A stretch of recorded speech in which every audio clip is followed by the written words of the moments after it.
Sup guys, today we're going to be ranking every single Black Swordsman arc chapter. Some of my takes might be a little bit controversial, but that's for you guys to decide. Let me know what you guys think. Point 01, The Black Swordsman, A tier. The chapter introduces the world very well and starts off with a bang. No pun intended. There's a solid amount of intrigue created.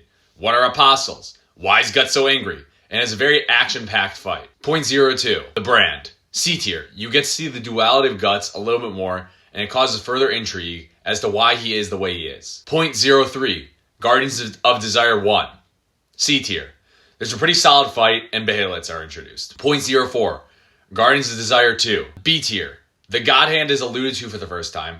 Watching Zondark become a pseudo-apostle is pretty interesting, and his fight with Guts is awesome. Lastly, we get to see an evolution in Guts' morality / a crack in his uncaring persona when he kills the Undertakers for making fun of Vargas. Granted, it's a bit of a twisted sense of morality, but still. Point 05, Guardians of Desire 3, B tier.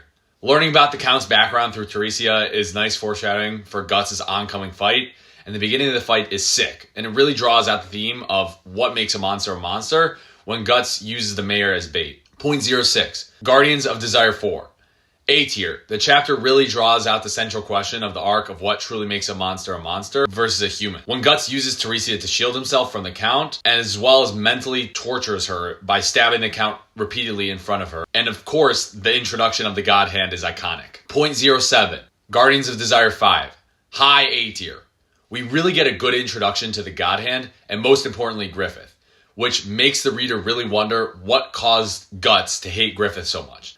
The amount of hatred that's oozing from Guts is otherworldly. You can feel it through the pages. We also find out how apostles are made, and the Count story is tragic and really good. Point 08, Guardians of Desire 6, S tier. The preamble with Griffith talking to Guts about great men and destiny is a really compelling speech and very interesting foreshadowing, obviously, and it makes you want to know what went wrong. The panel of the Vortex of Souls of Hell is absolutely nuts.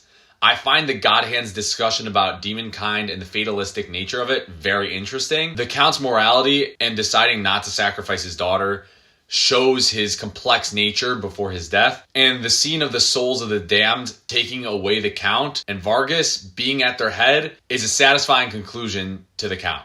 Finally, the reader getting to see a crack in Guts' psychopathic persona is really meaningful. If you like some of my takes or didn't like some of my takes, I'm building an app for manga readers where you can rank chapters as well as do other things. Click the link in my description and come up with your own ranking for all these chapters.